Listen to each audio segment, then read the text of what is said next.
Em nome do Pai, do Filho e do Espírito Santo. Amém. Ave Maria, cheia de graça, o Senhor é convosco. Bendita sois vós entre as mulheres e bendito o fruto do vosso ventre, Jesus. Santa Maria, Mãe de Deus, rogai por nós, pecadores, agora e na hora de nossa morte. Amém. Que o Espírito Santo de Deus nos ilumine em mais uma catequese, em nome do Pai, do Filho e do Espírito Santo. Amém. Olá, meus irmãos. Estamos aqui para a terceira aula a respeito do Catecismo da Igreja Católica. Já fizemos duas, paramos no parágrafo 79 e hoje nós vamos continuar a nossa catequese a partir do parágrafo 80. Você que está aí com o seu catecismo, abramos no parágrafo 80 para dar continuidade à nossa aula. Estou aqui com essa belíssima imagem que representa a morte de São José. Deixa eu mostrar para vocês aqui de pertinho.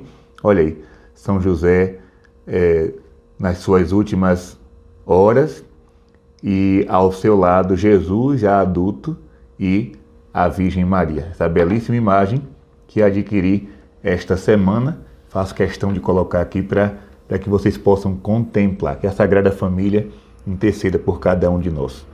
Vamos lá, meus irmãos. Parágrafo 80. A relação entre a tradição e a Sagrada Escritura. A tradição e a Sagrada Escritura estão entre si estreitamente unidas e em comunicação, pois, provindo ambas da mesma fonte divina, formam de certo modo um só todo e tendem para o mesmo fim. Tanto uma como outra tornam presente e fecundo na Igreja o mistério de Cristo, que prometeu permanecer com os seus todos os dias até o fim dos tempos. Ou seja, tanto a tradição, ou seja, a pregação falada, a pregação oral, como a Sagrada Escritura, a palavra de Deus escrita, elas provêm da mesma fonte que é Jesus. E é o ensinamento que veio dos apóstolos. Então, não existe, digamos que, uma separação entre uma coisa e outra. Ambas estão unidas. Tanto a tradição escrita, a Bíblia, como a tradição oral, que é a tradição, a Sagrada Tradição, tem o mesmo valor, porque vem da mesma fonte, que é Cristo e os apóstolos. Vamos ler aqui o parágrafo 81. Quanto à Sagrada Tradição, ela transmite integralmente aos sucessores dos apóstolos a palavra de Deus confiada por Cristo Senhor e pelo Espírito Santo aos apóstolos, para que, sob a luz do Espírito Santo, o Espírito de verdade, eles, por sua pregação, fielmente a conservem, exponham e difundam. Ou seja, a tradição, ela vem pela pregação apostólica. Aquilo que nós chamamos de Sagrada Tradição é tudo aquilo que os apóstolos ensinaram e que não foi escrito na Bíblia. Está dando para entender, minha gente? Uma coisa é a tradição escrita, a Bíblia. Outra coisa, a tradição oral. Daí resulta que a Igreja, a qual estão confiadas a transmissão e a interpretação da revelação, não deriva sua certeza a respeito de tudo o que foi revelado somente da Sagrada Escritura. Por isso, ambas devem ser aceitas e veneradas com igual sentimento de piedade e reverência. Vamos agora ler aqui o parágrafo 83. A tradição da qual aqui falamos é a que vem dos apóstolos e transmite o que estes receberam do ensinamento e do exemplo de Jesus e o que receberam por meio do Espírito Santo. Com efeito, a primeira geração de cristãos ainda não dispunha de um Novo Testamento escrito e o próprio Novo Testamento atesta o processo da tradição viva. Então é bom que você sublinhe isso aqui, essa parte. Com efeito, a primeira geração de cristãos ainda não dispunha de um Novo Testamento escrito. O primeiro livro da Sagrada Escritura é a carta de São Paulo aos Tessalonicenses. Essa carta foi escrita muito tempo depois da ascensão de Jesus ao céu. Então, Quem diz que só vale o que está na Bíblia, geralmente os protestantes dizem isso, né? Nós só aceitamos o que está na Bíblia. Se não estiver escrito na Bíblia, nós não aceitamos. Então aquela primeira geração de cristãos estavam à toa, porque ainda não existia o Novo Testamento. São Paulo ainda estava escrevendo suas cartas, então aqueles cristãos eram menos cristãos do que nós, que hoje temos a Bíblia escrita? Não. Eles viveram da tradição, ou seja, da pregação. Aquilo que foi pregado por Pedro, aquilo que foi pregado por João, aquilo que foi pregado por Filipe e etc., foi transmitido de boca em boca, transmitido oralmente, não simplesmente escrito. Então a igreja tem duas vias de comunicação da palavra de Deus. A primeira geração de cristãos, diz o catecismo, e é histórico isso, não existia a Bíblia pronta. A Bíblia pronta, como nós temos hoje, veio depois da imprensa, né, com Gutenberg. Então os primeiros cristãos não dispunham de um conjunto de livros como hoje nós conhecemos. Então nós não podemos desprezar a tradição como os protestantes desprezam. E aqui nós temos 4 tradições. Vamos ver aqui agora. Dela é preciso distinguir as tradições teológicas, disciplinares, litúrgicas ou devocionais, surgidas ao longo do tempo nas igrejas locais. Constituem elas formas particulares, sobre as quais a grande tradição, com T maiúsculo, recebe expressões adaptadas aos diversos lugares e às diversas épocas. À luz da grande tradição, elas podem ser mantidas, modificadas ou mesmo abandonadas, sob a guia do magistério da igreja. Então, nós temos aqui 4 tradições que se encaixam na tradição com T maiúsculo, né? Quais são elas? Sublinha aí. As tradições teológicas, disciplinares, litúrgicas ou devocionais. Qual é a tradição teológica? São aquelas pregações que foram feitas no início da era cristã, que estavam de acordo com a teologia, ou seja, o ensinamento das verdades da fé. A outra eram as tradições disciplinares, ou seja, a disciplina, a forma de se comportar, a forma de agir. Existiam também essas tradições. As tradições litúrgicas, nós sabemos que a liturgia ela sofreu várias modificações durante esses 2000 anos. Existiam costumes no início do cristianismo que hoje não existem mais. Eu vou citar aqui um exemplo. Por exemplo, no início da era cristã era costume celebrar sempre a Eucaristia à noite. Hoje não existe mais esse costume. A Eucaristia pode ser celebrada a qualquer momento. Existia uma tradição de que a pregação era feita por todos os bispos ou sacerdotes que estavam presentes. Hoje essa tradição não existe mais. Apenas um faz a homilia, faz a reflexão, seja um bispo, seja um padre, ou até mesmo um diácono, se assim for possível. Então, meus irmãos, existem tradições teológicas, disciplinares, litúrgicas e devocionais.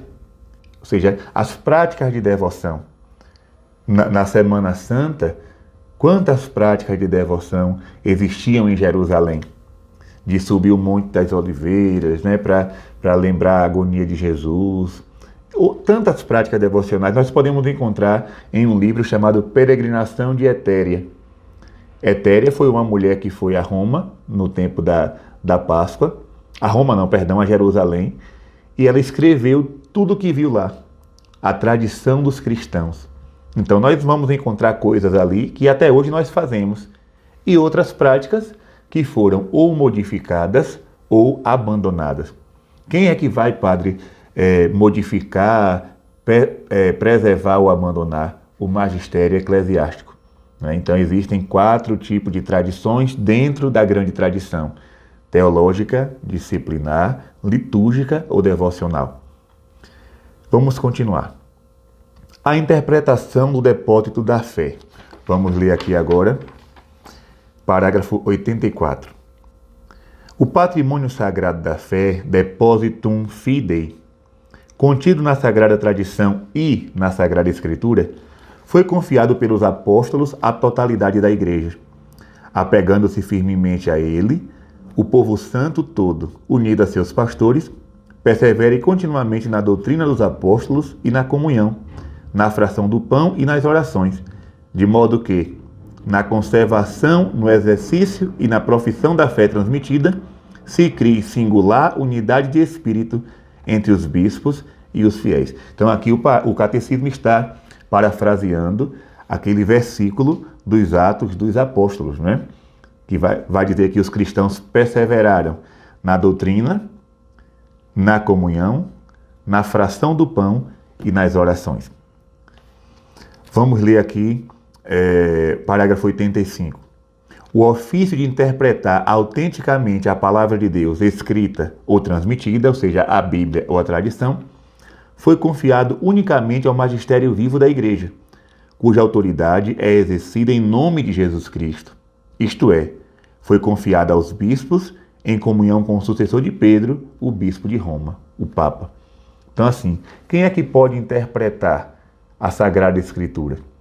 Quem é que tem o dever de trazer o pleno sentido, o correto sentido daquele texto, daquela tradição? Somente o magistério da Igreja.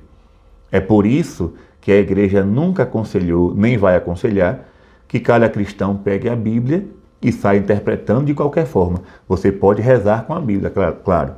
Você pode ler, ou melhor, você deve ler. Você pode rezar com ela, pode fazer uma reflexão, pode tirar uma lição para a sua vida, mas interpretar o texto somente o magistério. Para quê? Para que não haja contradições. Por que é que existem tantas seitas por aí, cada uma dizendo que é cristã? Porque cada homem, cada mulher abre a Bíblia, se acha iluminado pelo Espírito Santo e começa a interpretar. Então cada um se sente no direito de fundar a sua doutrina, a sua igreja, a sua religião. Quanto a nós católicos, nós perseveramos apenas em uma interpretação, aquela que a Igreja nos oferece por meio dos seus pastores. 86.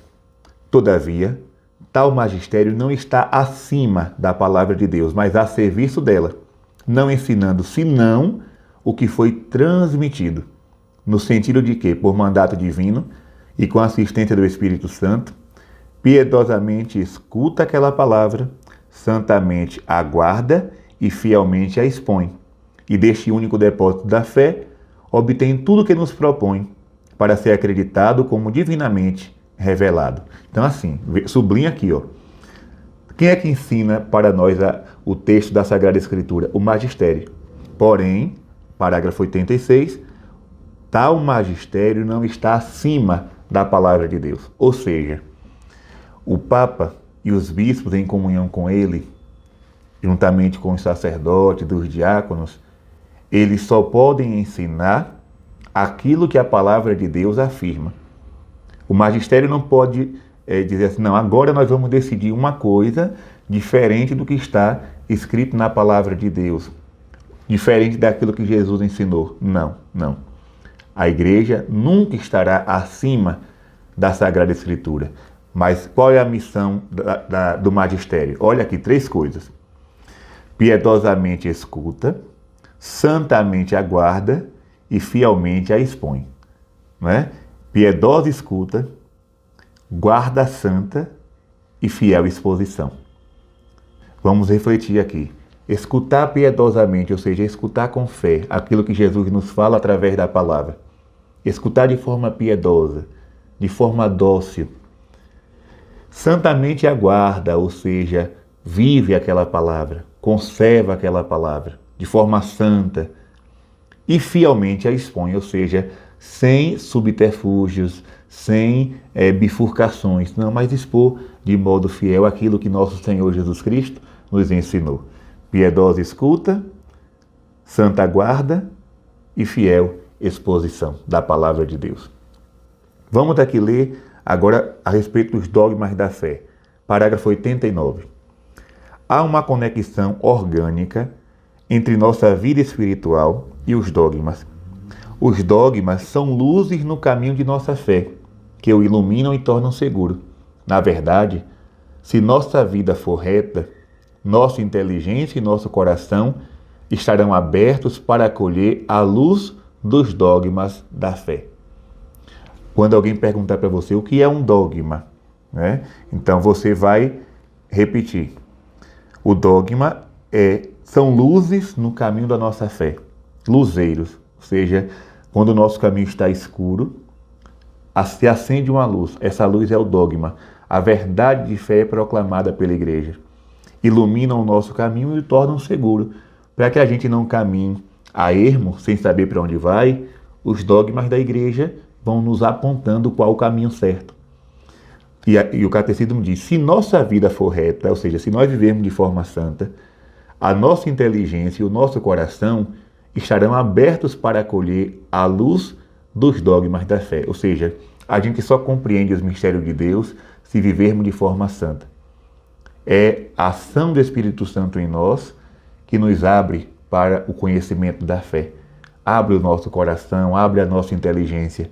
Quem não tem vida piedosa, quem não tem vida santa, quem não tem vida de oração, jamais poderá compreender as verdades que a igreja ensina. Vamos agora entender o que é o senso sobrenatural da fé. Parágrafo 91. Todos os fiéis participam da compreensão e da transmissão da verdade revelada. Receberam a unção do Espírito Santo, que os instrui e os conduz à verdade em sua totalidade. Ou seja, não é somente, quando o catecismo diz assim, que somente o magistério ensina, isso não quer dizer que os demais fiéis, os leigos, não podem ser inspirados pelo Espírito Santo. Agora, como é que eu vou saber que aquele leigo, que aquela leiga está de fato sendo inspirado pelo Divino Espírito, se aquela inspiração estiver de acordo com o ensinamento do magistério? Está dando para entender, gente? Então, o magistério é aquele que ensina, os demais cristãos escutam, mas qualquer batizado pode ser iluminado pelo Espírito se aquela iluminação, aquela luz que a pessoa recebeu, aquela sabedoria que a pessoa recebeu, está de acordo com o ensinamento da igreja. Todos receberam a unção do Espírito Santo, né? O Espírito Santo vem a nós com o dom da sabedoria e da inteligência. 92. O conjunto dos fiéis não pode enganar-se no ato de fé. Atenção, não pode enganar-se. Ele manifesta esta sua peculiar propriedade mediante o senso sobrenatural da fé de todo o povo, quando, desde os bispos até o último dos fiéis leigos, apresenta consenso universal sobre questões de fé e de costumes. Eu vou explicar aqui. Por exemplo, quando a igreja vai proclamar um dogma, antes a igreja consulta o mundo inteiro. Foi assim na proclamação do dogma da Imaculada Conceição, na proclamação do dogma da Assunção de Maria ao céu. Ou seja, não está escrito na Bíblia, de forma explícita, que Nossa Senhora foi para o céu em corpo e alma. Isso não foi escrito. Isso foi a tradição oral, falada, que nos legou. Então, como é que a igreja afirma isso? Ela manda uma consulta para os bispos do mundo inteiro. E os bispos perguntam nas suas dioceses: os fiéis acreditam que Nossa Senhora está no céu em corpo e alma? Então, quando há um consenso, quando todo mundo tem aquela mesma compreensão, aquela mesma fé, é o Espírito Santo revelando uma verdade para a igreja. E a igreja vai lá e confirma, bate o carimbo, é um dogma. Né? Não pode haver discussão, não pode haver divisão entre os fiéis. É aquilo que a maioria crê, é aquilo que a maioria tem aquela devoção, aquele respeito, aquela veneração. Então a igreja consulta os bispos do mundo inteiro e aquela verdade, revelada por Deus, claro, está de acordo com a tradição, está de acordo com a Sagrada Escritura. 94. Graças à assistência do Espírito Santo, a compreensão tanto das realidades como das palavras do depósito da fé pode crescer na vida da igreja, pela contemplação e pelo estudo dos que creem, os quais as meditam em seu coração, em especial, a pesquisa teológica que aprofunda o conhecimento da verdade revelada. Ou seja, a doutrina, ela foi ensinada por Jesus e não pode ser modificada. Porém, ela pode ser aprofundada, desenvolvida. Isso é papel dos teólogos. Ou seja, digamos que, vou dar aqui um exemplo, Jesus tomou o pão e disse, isto é o meu corpo.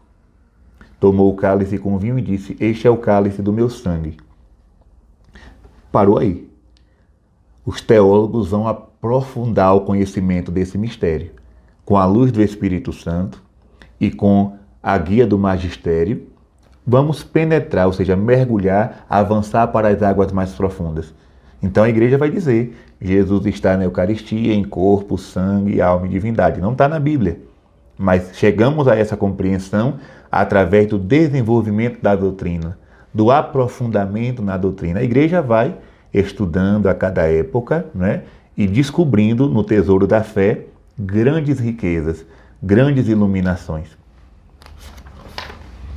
Parágrafo 95. Fica, portanto, claro que, segundo o sapientíssimo plano divino, a Sagrada Tradição, a Sagrada Escritura e o magistério da Igreja estão de tal modo entrelaçados e unidos que um não tem consistência sem os outros e que juntos, cada qual a seu modo, sob a ação do mesmo Espírito Santo, contribuem eficazmente para a salvação das almas.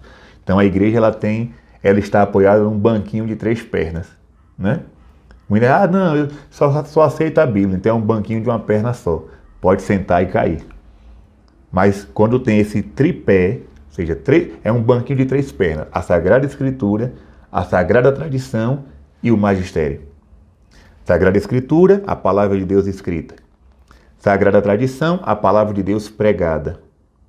E Magistério, o conjunto dos pastores que ensinam essa verdade, que pregam essa verdade. Então, coloca aí ao lado do parágrafo 95, coloca aí, tripé da igreja.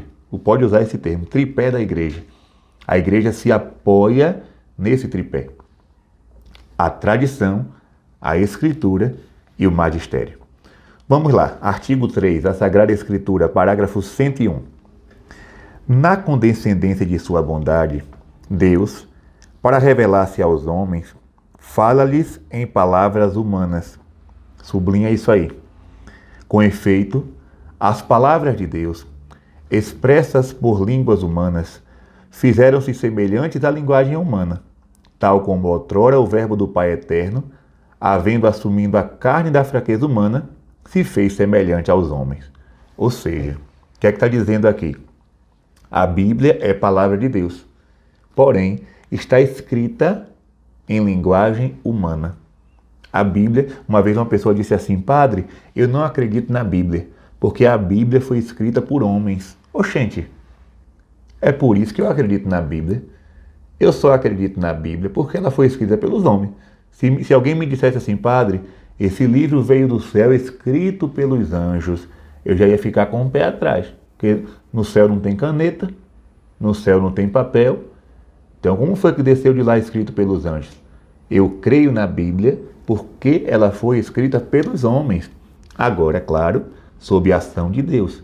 É a palavra de Deus escrita com forma humana, expressões humanas. Assim como Jesus se fez homem, a palavra de Deus também, né, que é uma palavra divina, foi escrita por homens. Continua aqui. Santo Agostinho vai dizer aqui no parágrafo 102.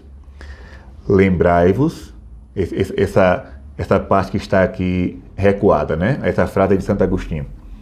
Lembrai-vos que é uma mesma palavra de Deus, que está presente em todas as Escrituras, que é um mesmo verbo que ressoa na boca de todos os escritores sagrados. Ele que, sendo no início Deus junto de Deus, não tem necessidade de sílabas, por não estar submetido ao tempo. Então, Santo Agostinho está dizendo que a Sagrada Escritura toda é palavra de Deus, desde o Gênesis até o Apocalipse. Mas, padre, cada livro foi escrito por uma pessoa. Todas aquelas palavras, cada uma escrita numa época por uma pessoa, todo aquele conjunto é palavra de Deus revelada aos homens. 103. Por este motivo, a Igreja sempre venerou as divinas Escrituras, como venera também o corpo do Senhor. Ela não cessa de apresentar aos fiéis o pão da vida, tomado da mesa da palavra de Deus e do corpo de Cristo. Ou seja, a Igreja nos alimenta com 2 mesas, Quando a gente vai na igreja, nós vemos lá a mesa da Eucaristia, o altar sagrado, onde se celebra o corpo e o sangue de Cristo, e ao lado daquele altar, um ambão, onde fica a palavra de Deus. Ali é um altar, você sabia disso?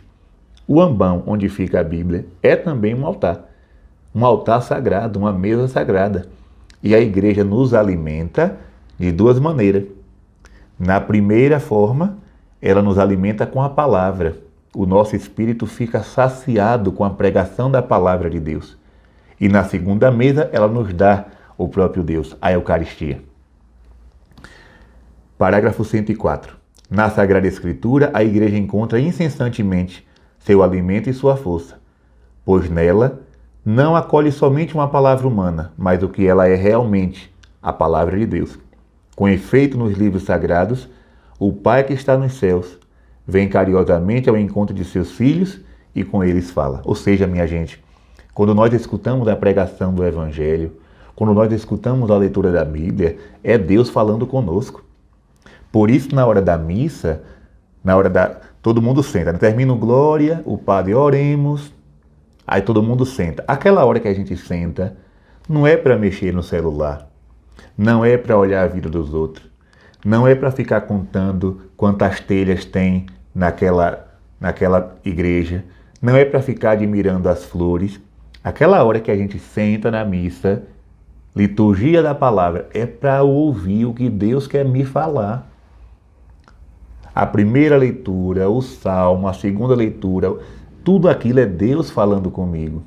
Imagine, quando você vai falar com alguém e essa pessoa não lhe dá ouvido, como é que você se sente, hein? Fale aí. Digamos, uma pessoa está falando com você. E aí, você está falando com uma pessoa e a outra está assim, olhando. Se não é ruim, não é chato, você percebe que a pessoa não quer lhe ouvir, não está lhe dando atenção. A mesma coisa acontece com o nosso Senhor, quando Ele quer falar com a gente por meio da Escritura e a gente não presta atenção. Não escutamos a palavra que nos salva. Então a igreja crê que a Bíblia é realmente palavra de Deus. Aqui, parágrafo 104. E através da Bíblia, Deus fala conosco. Parágrafo 105. Deus é o autor da Sagrada Escritura. Olha que coisa bonita, sublinha isso aí. Deus é o autor da Sagrada Escritura. As coisas divinamente reveladas, que estão contidas e são apresentadas no livro da Sagrada Escritura, foram registradas sob a inspiração do Espírito Santo. A Santa Mãe Igreja, segundo a fé apostólica, tem como sagrados e canônicos os livros completos, tanto do Antigo como do Novo Testamento, com todas as suas partes, porque, escritos sob a inspiração do Espírito Santo, eles têm Deus como autor, e nesta sua qualidade foram confiados à própria igreja. Então, para nós, o autor da Bíblia é Deus. Porém, ele se serviu de homens para escrevê-la. Vamos ler aqui agora 107, parágrafo 107. Os livros inspirados ensinam a verdade. Portanto, já que tudo que os autores inspirados ou agiógrafos afirmam deve ser tido como afirmado pelo Espírito Santo, deve-se professar que os livros da Escritura ensinam, com certeza, fielmente e sem erro, a verdade que Deus, em vista de nossa salvação, quis que fosse registrada nas Sagradas Escrituras. Então, assim, muita gente diz, mas a Bíblia é um livro cheio de erros. Atenção, atenção. O Catecismo está dizendo que os livros inspirados ensinam a verdade. E deve-se professar que a Escritura ensina, com certeza, fielmente e sem erro. Mas, padre, tem uma questão geográfica na Bíblia que está errada. Uma coisa são ensinos geográficos, ensinos científicos, e nisso aí pode haver uma mudança, um conhecimento posterior. Né? Isso é, por exemplo, quando diz assim que o sol parou, né? Josué orou e o sol parou. Aí vão dizer, não, mas o sol não pode parar. A terra gira Nós sabemos disso. Mas, quando a Sagrada Escritura quer passar essa mensagem, quando a Bíblia escreve isso, ela quer passar uma mensagem teológica. Ela quer passar para nós uma verdade de fé. Por exemplo, em Fátima. Em Fátima, as crianças e o povo viram o sol dançar, mas o sol não dança, né? Falando de forma científica, se o sol sair do lugar, o nosso universo ele é destruído. Cada estrela está na sua posição. Então o sol permanece no seu lugar. Mas em Fátima, o sol deu um show. Foi um milagre. Aconteceu um milagre. E já pensou se fosse no tempo da Bíblia, um autor sagrado escrevesse assim, olha, tal dia o sol foi para lá e para cá. Aí os cientistas iam dizer, mas a Bíblia está mentindo. A Bíblia não pode falar isso porque o sol não balança, o sol não dança. Mas em Fátima dançou. O sol, mesmo ficando no seu lugarzinho, o povo viu ele bailar no milagre de Fátima. Então são mensagens de fé, mensagens que Deus dá ao homem, que somente as pessoas de fé podem compreender. Continuando, 108. Todavia, a fé cristã não é uma religião do livro. Essa coisa de andar com a Bíblia para baixo e para cima, né, batendo na Bíblia. Não, nós não somos religião do livro. O cristianismo é a religião da palavra de Deus. Não de uma palavra escrita e muda, mas do verbo encarnado e vivo. Para que as Escrituras não permaneçam letra morta, é preciso que Cristo, palavra eterna do Deus vivo, pelo Espírito Santo, nos abra o Espírito à compreensão das Escrituras. Então, deixa eu explicar esse parágrafo aqui, 108.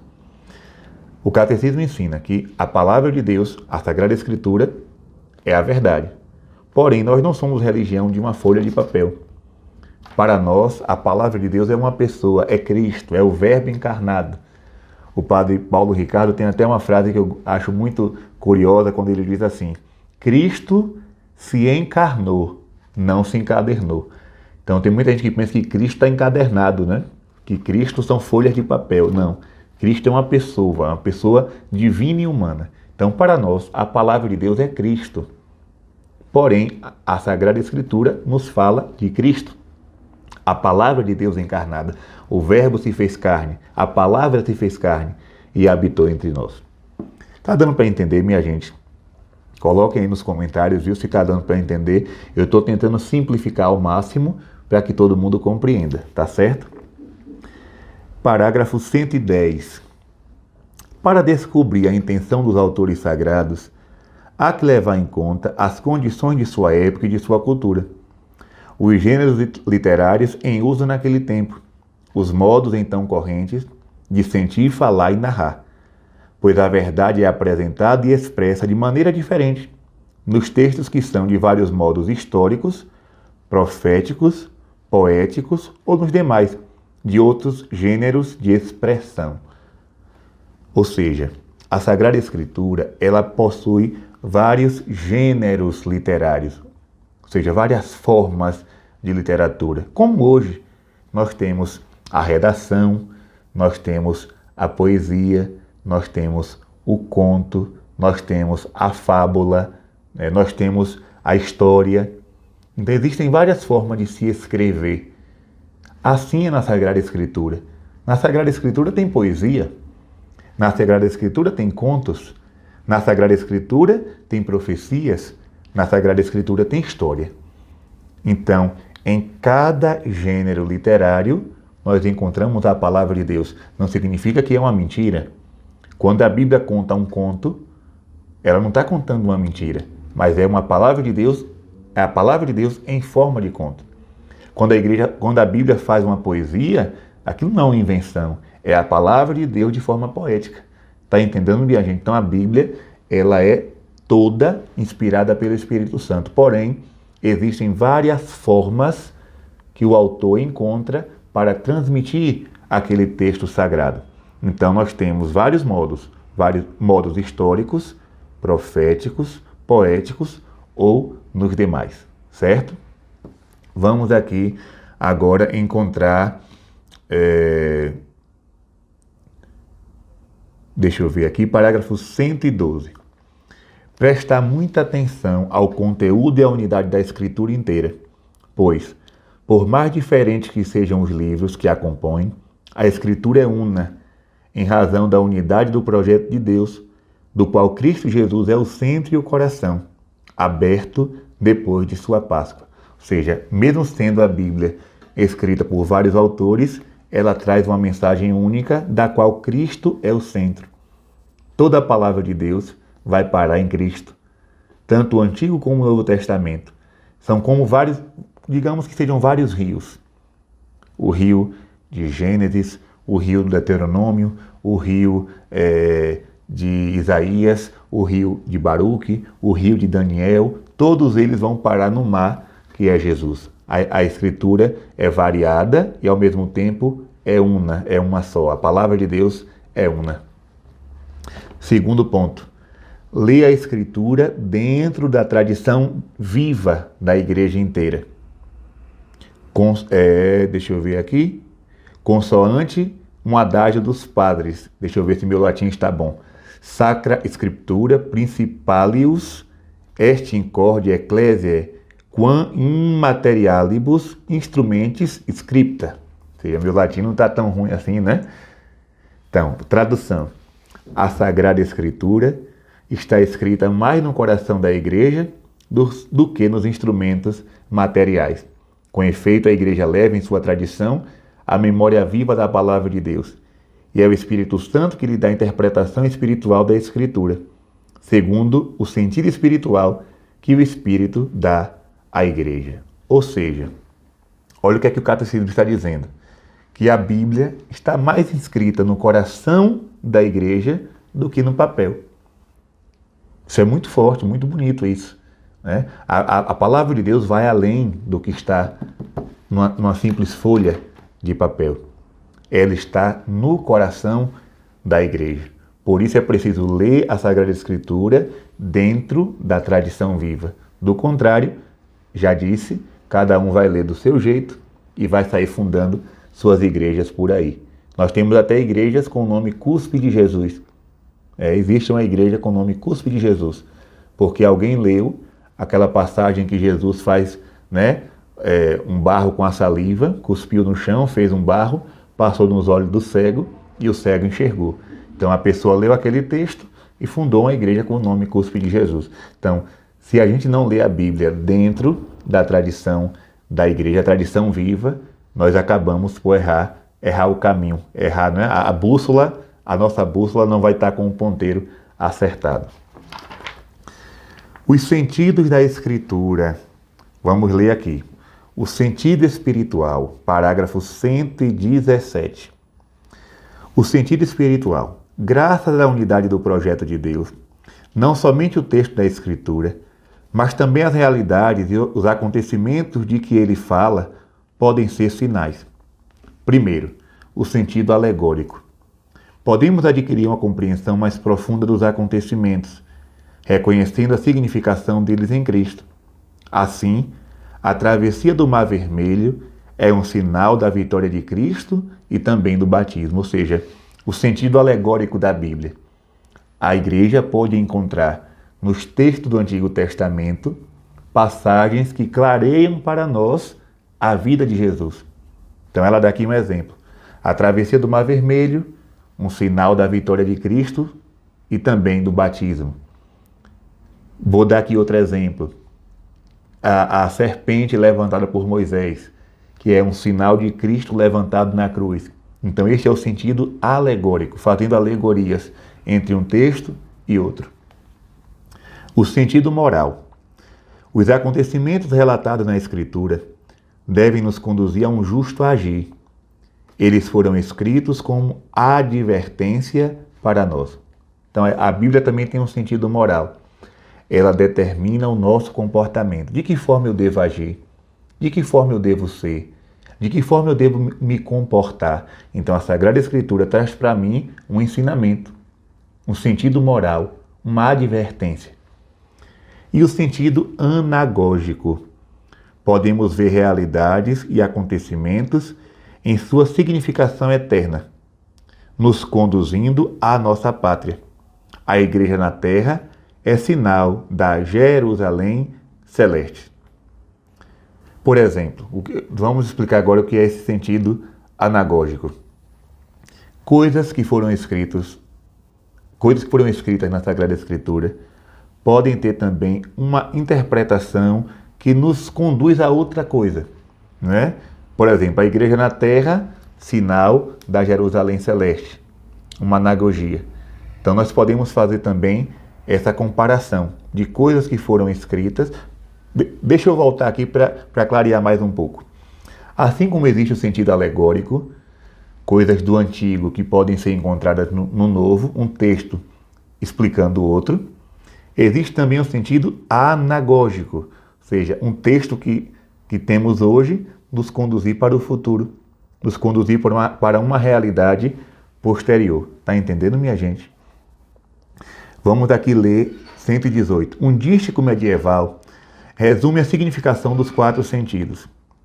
A letra ensina o que aconteceu. A alegoria, o que deve crer. A moral, o que deve fazer. A anagogia, para onde caminhar. Olha que coisa interessante. Sublinha isso aqui. A letra ensina o que aconteceu. Ou seja, o texto, né? Está lá mostrando uma coisa que já aconteceu na história. A alegoria, o que deves crer. Ou seja, que ensinamento aquele texto traz para a minha fé. A moral, o que deve fazer, a minha conduta, a minha ação. E a anagogia, para onde eu devo caminhar, ou seja, o meu futuro, não é? Para onde estou caminhando, para onde estou indo. Vamos ler aqui agora esse trechinho aqui. Tem o parágrafo 119, logo em seguida tem uma frase de Santo Agostinho. Está dizendo aqui nesse texto recuado aqui, depois do 119. Eu não creria no Evangelho se a isto não me levasse a autoridade da Igreja Católica. Santo Agostinho está dizendo isso no século IV. Ou seja, Santo Agostinho está afirmando que ele só acredita na Bíblia porque a autoridade da Igreja, a seriedade da Igreja nos diz que ela é a palavra de Deus. Não foi qualquer pessoa que pegou a Bíblia. Não, gente, olha, essa palavra aqui foi inspirada por Deus. Não. Quem nos diz isso é a autoridade da Igreja Católica. Por isso nós acreditamos. Por isso nós temos essa fé na Sagrada Escritura, porque a Igreja nos diz que ela é a verdade. O cânon 120 foi a tradição apostólica que fez a Igreja discernir quais escritos deveriam ser numerados na lista dos livros sagrados. Esta lista completa é denominada cânon das Escrituras. Ela comporta 46 livros escritos para o Antigo Testamento e 27 para o Novo Testamento. Quantos livros a Bíblia tem? 46 no Antigo e 27 no Novo.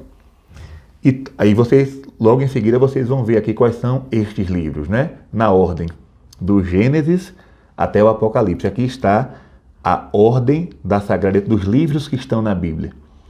Então, quem foi que disse que estes livros, porque existiam outros, existia Evangelho de Tomé, existia Apocalipse de São Pedro, existia Evangelho de Maria Madalena.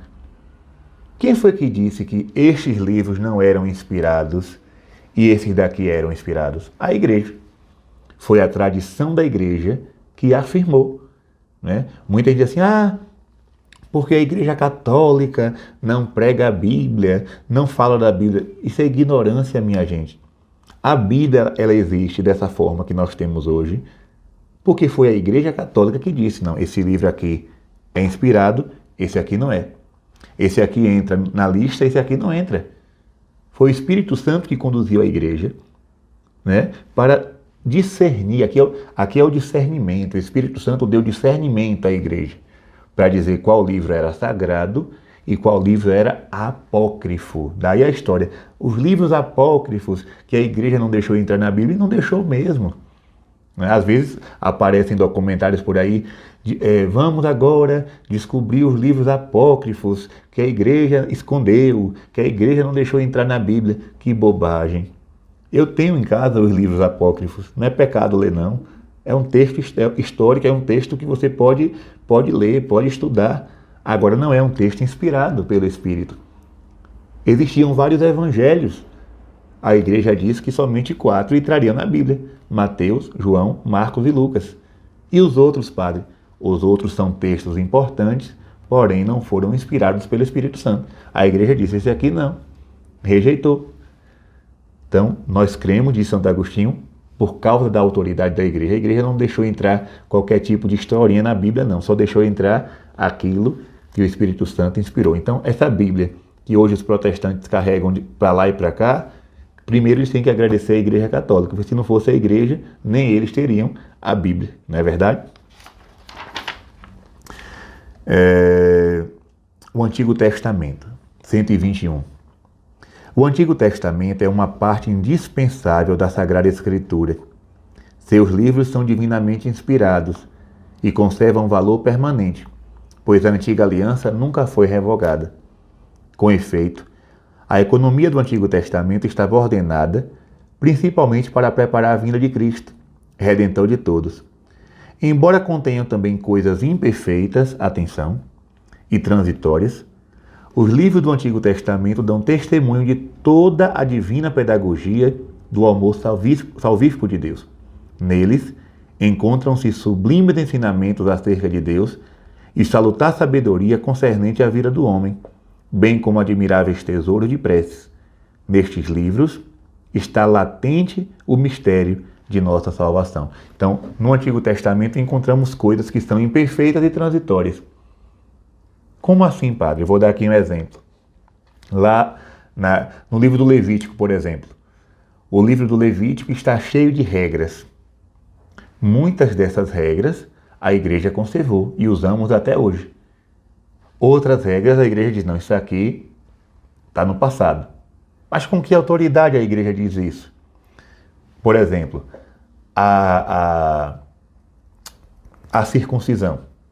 O ato de levar, né, um bebê do sexo masculino para cortar lá o prepúcio da criança. Precisa fazer isso hoje? Não precisa. Ali foi uma coisa transitória. Serviu para o povo daquela época. E pode servir para os judeus hoje. Mas para nós cristãos, hoje, só precisa o batismo. Basta ser batizado. Não precisa circuncidar nenhuma criança. Não precisa circuncidar ninguém. Então, no Antigo Testamento, existem verdades, mas que são transitórias, ou seja, serviu para aquela época até a chegada de Cristo. Cristo nos ilumina com a sua verdade. 123. Os cristãos veneram o Antigo Testamento como verdadeira palavra de Deus. A Igreja sempre rechaçou vigorosamente a ideia de rejeitar o Antigo Testamento sob o pretexto de que o Novo o teria feito caducar. Essa heresia do marcionismo. Marcião dizia isso. Marcião era um herege que dizia assim: os cristãos só vão ficar com o Novo Testamento, o Antigo vamos jogar fora. Não, porque o Antigo é o caminho. Lembra que eu falava da pedagogia divina? Deus que vai se revelando aos poucos, Deus que se revela nos patriarcas, Deus que se revela através dos profetas, Deus que se revela, né, nos textos bíblicos do Antigo Testamento. Então a igreja sempre venerou o Antigo Testamento e jamais vai jogar fora. É para nós fonte de sabedoria, é para nós fonte de conhecimento, mesmo que nele contenham coisas transitórias, ou seja, coisas que ficaram no passado, mas continuam sendo verdades reveladas por Deus para aquela época, para aquele povo. Certo, minha gente? O Novo Testamento, 124. A palavra de Deus, que é força de Deus para a salvação de todo crente, é apresentada e manifesta seu vigor, de modo eminente, nos escritos do Novo Testamento. Estes escritos nos fornecem a verdade definitiva da revelação divina. Olha aí, o Antigo Testamento foi um caminho. Aí Deus foi se revelando. No Novo Testamento encontramos a verdade definitiva, uma verdade que jamais passará. Lembra de Jesus? Este é o cálice do meu sangue, sangue da nova e eterna aliança. Então, todas as alianças do passado, a aliança com Noé, a aliança com Davi, a aliança com Abraão, todas elas foram válidas. Todas elas são importantes, mas a aliança com Jesus é a nova e eterna, é a verdade definitiva. Seu objeto central é Jesus Cristo, o Filho de Deus encarnado. Seus atos, ensinamentos, paixão, glorificação, assim como os inícios de sua igreja, sob a ação do Espírito Santo. Os evangelhos são o coração de todas as Escrituras, uma vez que constituem o principal testemunho da vida e da doutrina do Verbo encarnado, nosso Salvador. Então, quando alguém lhe perguntar, a Bíblia é a palavra de Deus? É. Mas o que é o coração da Bíblia? Os evangelhos. Os evangelhos é o coração da Sagrada Escritura. Por isso que quando a gente vai escutar na missa, né? Olha como a liturgia nos educa. A liturgia é uma escola para nós.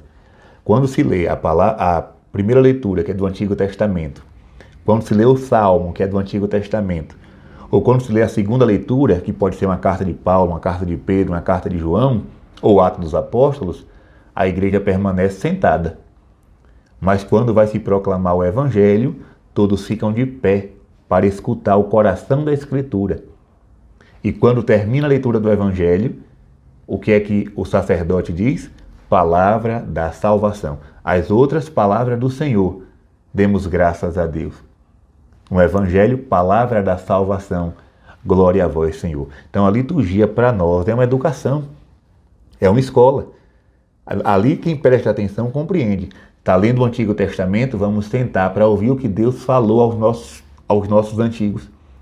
Vamos ouvir o que Deus falou ao povo do passado, ao povo hebreu. Vamos escutar os ensinamentos de São Paulo. Vamos escutar os ensinamentos de São Pedro. Mas quando é o Evangelho, principalmente se for um dia de domingo, os coroinhas vão com velas, o padre incensa o evangeliário, e ali todos de pé escutam a palavra da salvação. O Evangelho é o coração das Escrituras. 127. O Evangelho quadriforme, ou seja, os quatro, né, ocupa na igreja um lugar único, como atestam a veneração que lhe tributa a liturgia. Está vendo aí? A veneração que a igreja dá aos evangelhos. Incenso, velas, procissão. E o atrativo incomparável que desde sempre tem exercido sobre os santos. Ou seja, para os santos o evangelho era tudo. Tudo. Vamos ler aqui agora uma frase de Santa Teresinha. Santa Teresinha escreveu: não existe nenhuma doutrina que seja melhor, mais preciosa e mais esplêndida que o texto do evangelho. Vede e retende o que nosso Senhor e Mestre, Cristo, ensinou com suas palavras e realizou com seus atos. É, acima de tudo, o Evangelho que me ocupa durante as minhas orações. Nele encontro tudo o que é necessário para a minha pobre alma. Descubro nele sempre novas luzes, sentidos escondidos e misteriosos. Gente, que maravilha! Bote aí do lado aí, ó, Santa Teresinha, este texto recuado. Santa Teresinha vai dizer para nós o que é o Evangelho. Vamos repetir. Não existe nenhuma doutrina que seja melhor, mais preciosa e mais esplêndida que o Evangelho. E aí ela vai dizer para nós: é acima de tudo o Evangelho que me ocupa durante as minhas orações. Ou seja, ela rezava o rosário, ela rezava ladainhas, ela rezava novenas, ela rezava várias coisas. Porém, o que mais ocupava o tempo de Teresinha na oração era o Evangelho. Nele, vai dizer a santa, encontro tudo o que é necessário para a minha pobre alma. Gente, será que nós temos essa consciência em Santa Teresinha? É claro que nós devemos ler outros livros. Por exemplo, nós estamos estudando aqui agora o Catecismo. Nós podemos ler os livros de Santa Teresinha, nós podemos ler os livros de Santo Agostinho, podemos ler a Suma Teológica de São Tomás de Aquino, mas no Evangelho eu encontro tudo o que é necessário, vai dizer a santa. Então que nós também sejamos assim. Podemos ler, repito, leia todos os livros católicos que você puder. Imitação de Cristo, História de uma Alma, o Livro da Vida, a Santa Escada, Prática de Amor a Jesus Cristo, Tratado da Verdadeira Devoção, O Segredo Admirável do Rosário, o Mistério da Eucaristia. Leia tudo. Mas no Evangelho nós encontramos tudo o que é necessário para a nossa salvação. Então vamos parar por aqui, no parágrafo 127. Na aula da semana que vem, Vamos continuar no parágrafo 128, a unidade entre o Antigo e o Novo Testamento. Aos poucos, a gente vai chegando lá. Aliás, deixa eu ver aqui. Falta pouco, né? Vamos ler só mais um pouquinho. A unidade entre o Antigo e o Novo Testamento, parágrafo 129. Por isso, os cristãos leem o Antigo Testamento à luz de Cristo morto e ressuscitado. Esta leitura tipológica manifesta o conteúdo inesgotável do Antigo Testamento. Ela não deve levar ao esquecimento de que este conserva seu valor próprio de revelação, que nosso Senhor mesmo reafirmou. Igualmente, o Novo Testamento exige ser lido à luz do Antigo. A catequese cristã primitiva recorre constantemente a ele. Segundo um adágio antigo, o Novo Testamento está escondido no Antigo, ao passo que o Antigo é desvendado no Novo. Então, assim, o texto do Antigo Testamento é lido à luz de Cristo. Nele nós vamos encontrar vestígios, digamos assim, que nos fazem compreender o Evangelho. O Novo Testamento está escondido no Antigo e o Antigo é explícito, é desvendado, é explicado no Novo. Então sublinha aí, esta última frase para a gente entender a unidade que existe entre o Antigo e o Novo Testamento. Um está para o outro. 131. São tão grandes o poder e a eficácia contidos na Palavra de Deus que ela constitui sustentáculo e vigor para a Igreja e para seus filhos, firmeza da fé, alimento da alma, puro e perene, fonte da vida espiritual. É preciso que os fiéis tenham amplo acesso à Sagrada Escritura. Olha aí, todo fiel católico tem que ter a Bíblia em casa. Quem diz que a igreja esconde a Bíblia dos católicos, maluquice. O catecismo da igreja está dizendo o contrário. É preciso que os fiéis tenham amplo acesso à Sagrada Escritura, conhecimento da Escritura. Depois diz aqui, que o estudo, isso é importante, viu? Que o estudo da Sagrada Escritura seja, portanto, como a alma da Sagrada Teologia.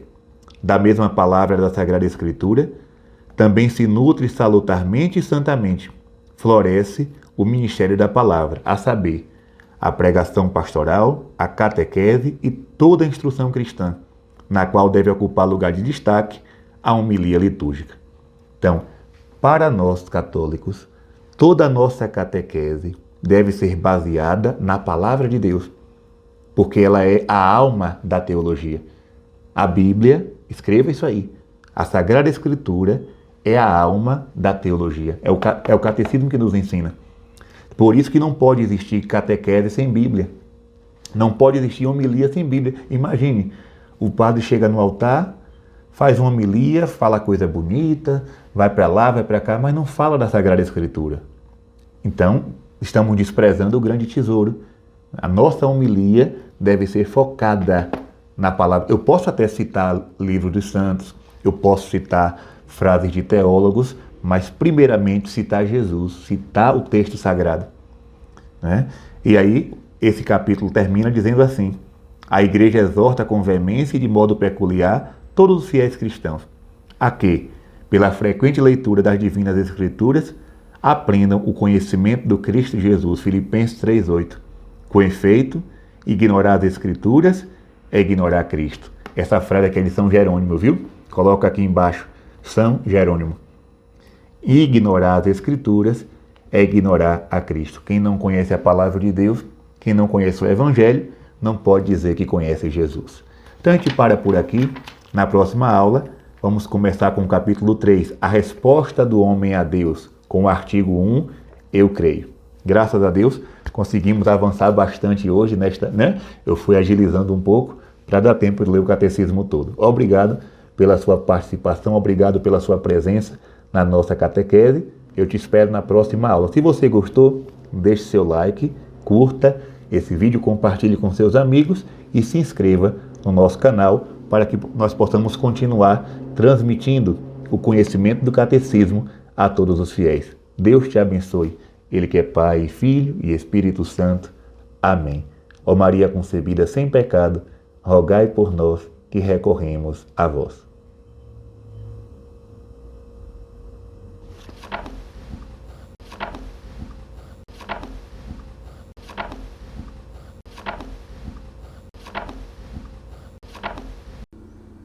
Em nome do Pai, e do Filho e do Espírito Santo. Amém. Vinde, Espírito Santo, enchei os corações dos vossos fiéis e acendei neles o fogo do vosso amor. Enviai, Senhor, o vosso Espírito, e tudo será criado, e renovareis a face da terra. Oremos. Ó Deus, que santificais a vossa Igreja em todos os povos e nações, derramai por toda a extensão do mundo os dons do Espírito Santo. Realizai agora no coração dos fiéis as maravilhas que operaste no início da pregação do Evangelho. Por nosso Senhor Jesus Cristo, vosso Filho, na unidade do Espírito Santo. Amém. Consagremos esta nossa quarta aula do Catecismo ao coração da Virgem Maria. Ave Maria, cheia de graça, o Senhor é convosco. Bendita sois vós entre as mulheres e bendito o fruto do vosso ventre, Jesus. Santa Maria, Mãe de Deus, rogai por nós, pecadores, agora e na hora de nossa morte. Amém. Imaculada do Espírito Santo, pelo poder que o Eterno Pai te deu, sobre anjos e arcanjos, enviai fileira de anjos com o chefe São Miguel Arcanjo, para livrar-nos do maligno e curar-nos. Em nome do Pai, e do Filho e do Espírito Santo. Amém. Boa noite, povo de Deus. Estamos aqui para mais uma catequese sobre o Catecismo da Igreja Católica. Pegue o seu catecismo, vamos estudar juntos. Hoje, na quarta aula, nós iremos meditar a partir do parágrafo 142, a resposta do homem a Deus. Estamos fazendo esse caminho, passando página por página, parágrafo por parágrafo, para que nós tenhamos um conhecimento amplo, completo da nossa doutrina, da nossa fé católica. Vamos lá, parágrafo 142. Estudemos juntos. Deixa aí o seu like no vídeo, se possível também compartilhe para que essa catequese chegue a mais pessoas. Por sua revelação, o Deus invisível, por seu imenso amor, fala aos homens como a amigos, e com eles se entretém para convidá-los à comunhão consigo e nela recebê-los. A resposta adequada a este convite é a fé. Então, ao Deus que se revela, nós só conhecemos a Deus porque Ele se revelou. Conhecemos a Deus de forma, digamos assim, plena, porque nós poderíamos olhar para a criação do mundo e saber que alguém criou esse universo, mas não saberíamos quem, se Ele não se revelasse. Nós poderíamos atribuir este poder criador a um ídolo. Então, o Deus verdadeiro, o Deus criador, Ele se mostra, Ele se revela, Ele se doa às suas criaturas, a nós, seres humanos. E essa resposta ao convite que Deus nos faz é apenas uma, a fé. Crer é a resposta que o homem dá ao Deus que se mostra, que se apresenta, que se revela. 143. Pela fé, o homem submete completamente a sua inteligência e a sua vontade a Deus. Com todo o seu ser, o homem dá seu assentimento a Deus revelador. A Sagrada Escritura denomina obediência da fé esta resposta do homem ao Deus que revela. Então, minha gente, a fé não é simplesmente um salto no vazio. A fé não é um ato de loucura, de insanidade mental. Não. A fé é submeter a nossa vontade e a nossa inteligência. Ter fé é um ato de inteligência. Às vezes as pessoas confundem isso, né? Nosso mundo pós-moderno, ser ateu é sinônimo de inteligência. E ter fé é sinônimo de burrice. Ah, você acredita em divindade, você acredita em religião, então você não é uma pessoa inteligente. Pelo contrário, o ato de crer, o ato de ter fé é um ato inteligente. Você está submetendo a sua inteligência ao Deus Criador, ao Deus que nos deu essa inteligência, né? E também entregamos a Ele a nossa vontade. 144. Obedecer na fé significa submeter-se livremente à palavra ouvida, visto que sua verdade é garantida por Deus, a própria verdade. O modelo desta obediência proposto pela Sagrada Escritura é Abraão. A Virgem Maria é a sua mais perfeita realização. Então veja bem, Abraão é colocado como um modelo de fé. Ele ouve a voz de Deus que diz, né? Sai da tua terra e vai ao lugar que te mostrarei. Mas que lugar será esse? Não sei, mas eu vou. Eu vou porque Deus me pede. Isso é um ato de fé, é um abandono nas mãos do Senhor. E o modelo mais perfeito é a Virgem Maria. Ela, que sem entender muito, disse ao anjo: eis aqui a serva do Senhor, faça-se em mim segundo a vossa palavra. Então Nossa Senhora é um modelo, o maior modelo, o mais perfeito modelo de fé que nós temos. Tanto é verdade que Isabel diz a ela: bem-aventurada aquela que acreditou. Ou seja, bem-aventurada és tu, Maria, porque teves fé. Tivestes fé. Então, que nós possamos olhar para estes dois personagens, Abraão no Antigo Testamento, a Virgem Maria no Novo. E aí nós vamos ver aqui no parágrafo 146. Abraão realiza, assim, a definição da fé dada pela Epístola aos Hebreus. A fé é a certeza daquilo que ainda se espera, a demonstração de realidades que não se veem. Abraão creu em Deus e isso lhe foi revelado em conta como justiça. Graças a esta fé, Romanos 4, Abraão tornou-se pai de todos os crentes. Então, o que é a fé? A fé é a certeza daquilo que não se vê. Nós não vimos Deus face a face, mas nós cremos porque Ele deu digamos assim, todas as demonstrações de que Ele existe. Ele se revelou a nós e se revelou de forma plena na pessoa de seu Filho, Jesus Cristo.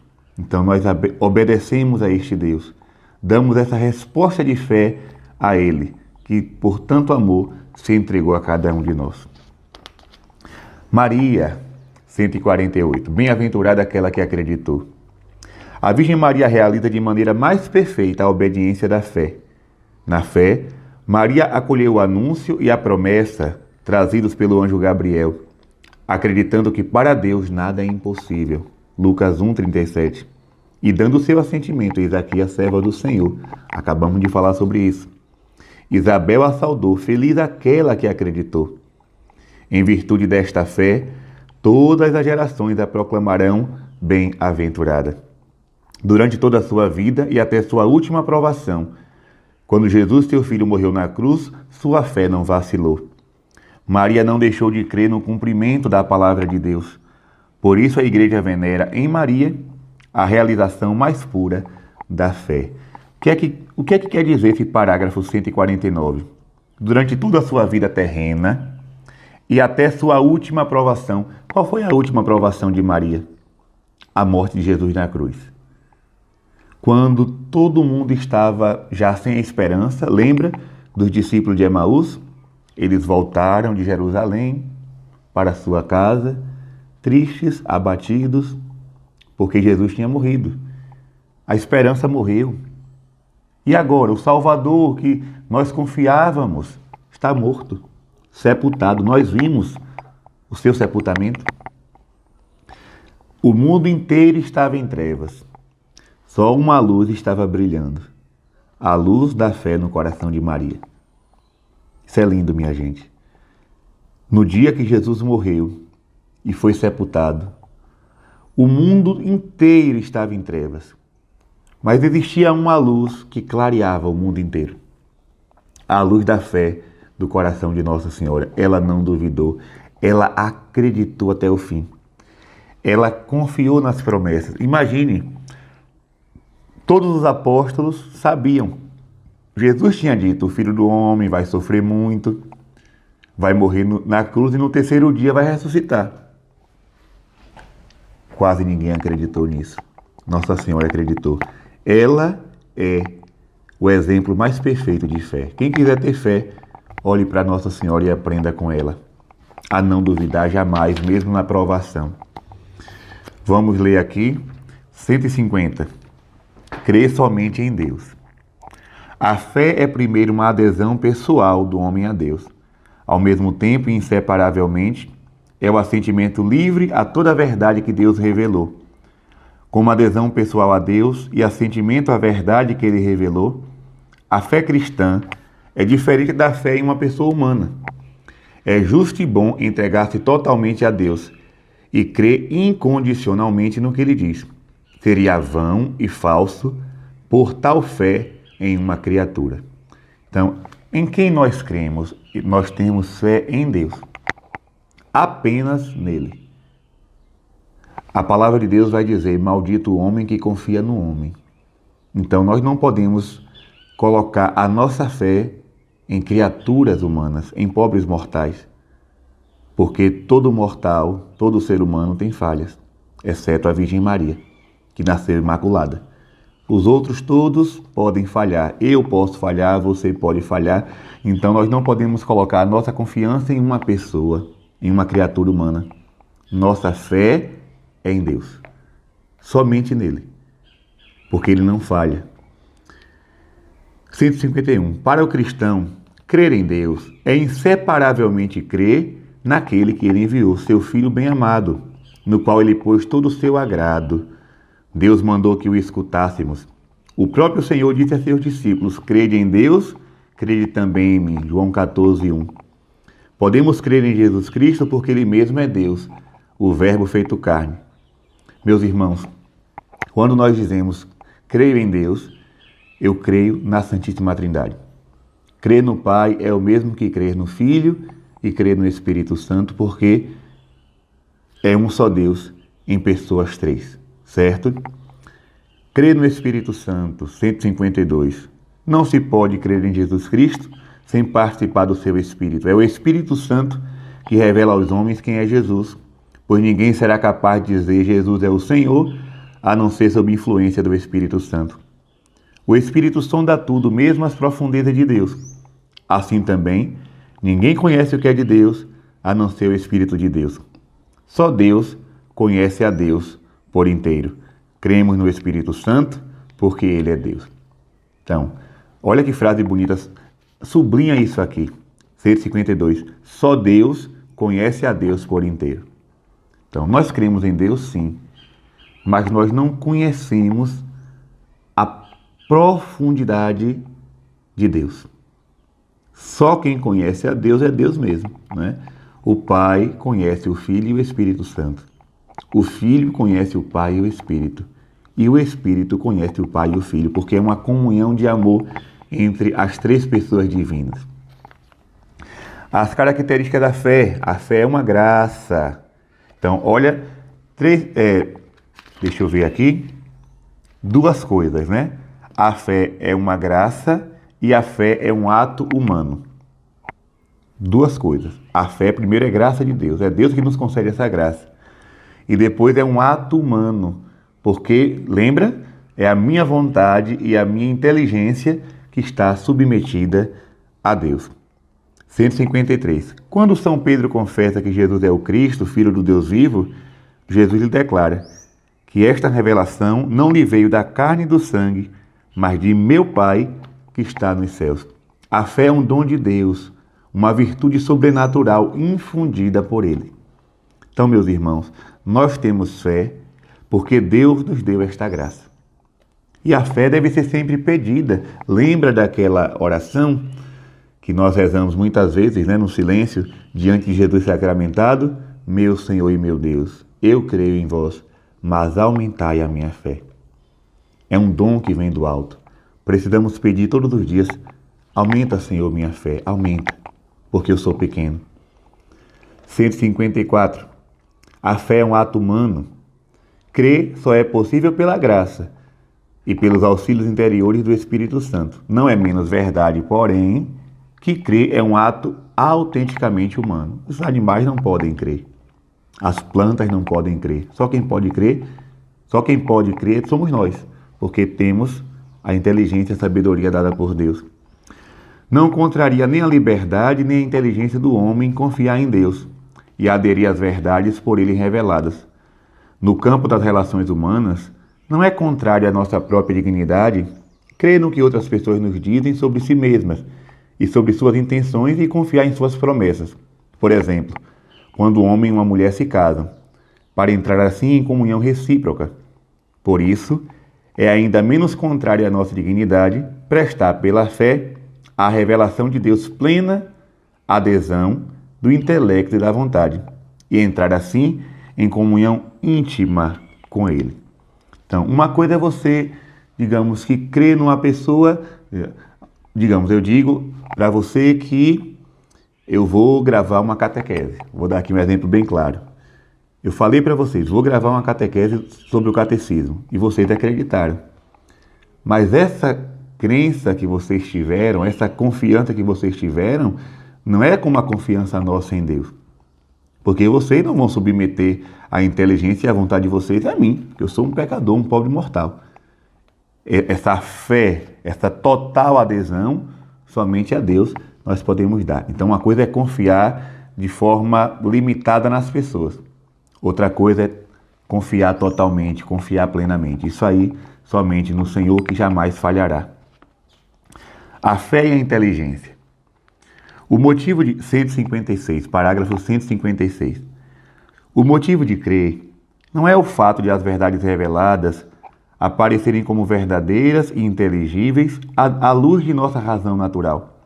Cremos por causa da autoridade de Deus que revela e que não pode se enganar nem nos enganar.